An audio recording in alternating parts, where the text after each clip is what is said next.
estudantes! Tudo bem com vocês? Mais uma aula de lógica de programação e hoje nós vamos estudar sobre entrada e saída de dados.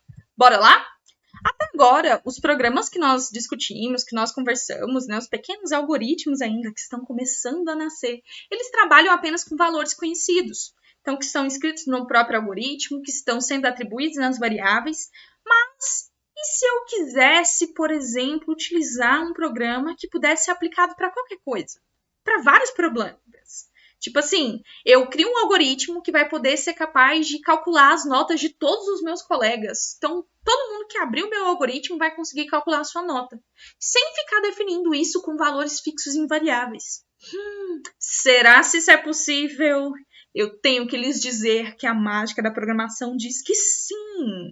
Então, quando a gente está falando, por exemplo, de entrada de dados, é o momento em que o seu programa ele recebe dados ou valores por um dispositivo de entrada de dados, como, por exemplo, o seu teclado. Ou, por exemplo, o teclado de vocês dos seus smartphones, se vocês estiverem usando o Python pelo aplicativo do celular. Então, ou mesmo ele pode pegar e puxar arquivos que estão ali guardados no seu computador. Então, você pode fazer isso, perfeito? Então, a gente pode, por exemplo, a ideia dessas entradas de dados é que cada vez eu posso solicitar ao meu usuário que está utilizando o meu programa para que ele digite os seus valores. Então, para cada pessoa, aquela variável vai assumir um valor. Então, variável, né? Sempre vai mudar, porque para cada um que utilizar vai ter um valor diferente. Certo?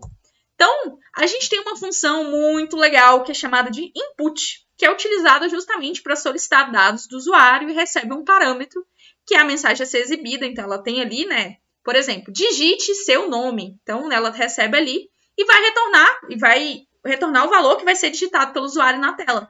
Então, se eu digito lá, Thalia, aí ele pega aquele valor e está guardando ali. E o print, que já é a parte da saída, tá bom? Então, input, entrada, solicita dos usuários os dados, e o print é a saída, o que vai mostrar para ele na tela. Mesmo que o seu algoritmo tenha 1 zilhão de linhas ali que estão calculando, mexendo, para o usuário, ele não vê isso, ele só vê o resultado. Então, se precisa falar se você foi aprovado ou não, então ele só precisa do resultado final, ele não vai se preocupar em saber o que está acontecendo ali por trás, tá bom? Então, o print, como nós aprendemos, é utilizado para imprimir o resultado na tela. E aí, alguns exemplos de entrada. Por exemplo, A, que é o nome da nossa variável, A é igual a input. Aí tem lá os nossos parâmetros. Insira aqui algum texto. Perfeito? Então, aí vai aparecer para a pessoa lá na tela dela, insira aqui algum texto. Um texto, certo? Aí você vai lá e digita o seu nome. Ele fica esperando que você digite, correto? E o B, que é o nome de uma outra variável. Aí aqui a gente tem um pouquinho diferente. Thalia, conta para mim, por que tem esse int ali na frente? Porque aqui a gente já está fazendo um processo que nós vamos estudar mais sobre ele agorinha, que é conversão, tá? De um tipo o texto que está sendo digitado, ele possa ser convertido já em número, porque está pedindo justamente para digitar um número inteiro. Então, a gente coloca ali na frente. E saída, print. Aí eu quero printar uma parte textual. Então, olá mundo, sempre dentro de aspas. Então, sempre textual dentro de aspas, perfeito. Nomes de variáveis. Aí eu quero printar ali, então, por exemplo, insira aqui um texto. Eu digitei meu nome, se fosse, por exemplo. Então, posso colocar ali, né? Print A, o resultado que a pessoa, né, que guardou ali dentro da minha variável. Print B também vai imprimir. Então, seria um texto e depois um número, né? Então, você pode usar o print ali para printar. Nomes de variáveis não precisam de aspas. Perfeito? Então, a conversão de entrada de dados. Então, a função input, ela sempre retorna valores do tipo string, naturalmente, de forma padrão. Então, por isso, que vocês veem aqui, por exemplo, insira algum texto, o input não tem, por exemplo, uma conversão de string na frente, str, por exemplo, não é necessário, porque por padrão, ele já vem na forma, né, de string. Então, não importa se digitarmos apenas números, o resultado será sempre textual. E para resolver esse problema, então, a gente utiliza o tipo de dados desejado, então a gente já sabe qual é ele, para converter o valor retornado. Então, se eu estou falando de números inteiros, na verdade, né, números inteiros, eu uso o int ali na frente, que eu já converto tudo que vai ser digitado. Então, digite sua idade. O que a pessoa digitar lá, o número 23, automaticamente, tururu, já vai converter aquilo para um número que eu posso fazer cálculo, somar, mexer, e vai guardar lá dentro de idade. Perfeito? Então, quando isso acontece, a gente já está convertendo. E tem uma outra coisa muito importante que nós vamos usar daqui para sempre, que é a forma com que nós exibimos também outras coisas para os usuários. Primeiro, nós vimos ali atrás, por exemplo, printar. Mas ali eu estou exibindo só o que está guardado na minha variável, perfeito?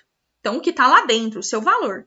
Mas se eu quisesse falar assim, não, eu quero colocar o texto junto com a variável, eu quero colocar assim, Thalia tem 23 anos. Só o 23 é a parte de uma variável, certo?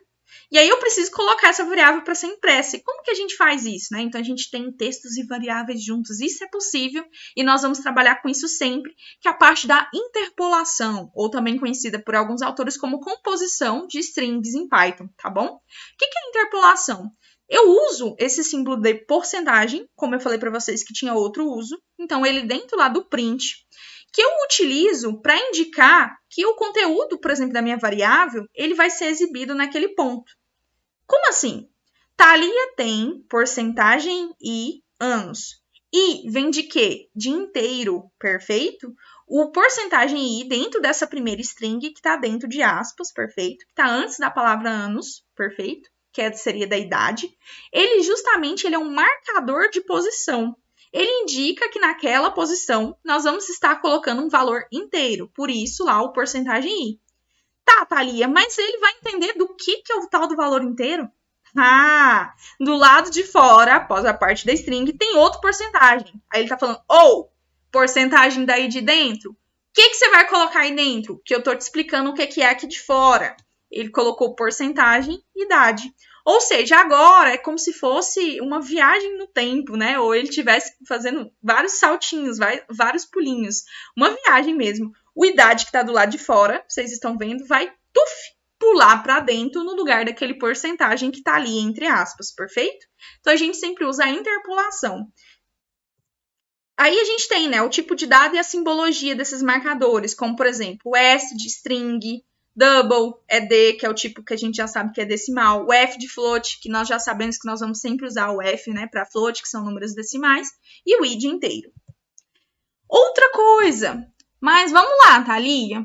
É assim eu só consigo exibir do jeito que a pessoa digitou, mas se eu quisesse, por exemplo, fazer uma conta e eu quero colocar o resultado daquela conta com casas decimais, como que eu faço? Tem como? Sim! Então, do lado do porcentagem, a gente pode passar outras configurações. Por exemplo, porcentagem 5.2f. O que significa? Que ao todo, o número que eu vou imprimir, que é o meu número decimal, ele vai ter 5 posições. E aí o ponto 2, sendo que 2 delas vão ser parte decimal, perfeito? Então, o número 101.40, ele atende essa característica. Então, 2 são parte decimal e ao todo tem 5 posições. Ou, não, Thalia, eu não quero decidir quantas posições vai ter o número, mas eu só quero dizer que ele vai ter 2 casas decimais. Então, posso colocar a porcentagem ponto 2f. Então, é 2 porque são 2 casas decimais. 3 casas decimais.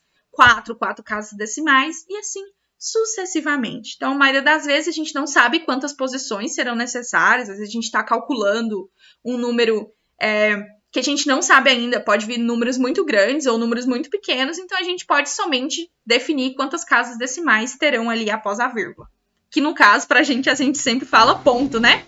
Então, é muito melhor ali, sempre após o pontinho, né? Então, se o número... Imagina, salário, né? Salário é bom que seja ali com 2 casas decimais. Então, existem várias utilizações. Perfeito? Espero que vocês tenham gostado desse vídeo e até a próxima aula. Tchauzinho, gente!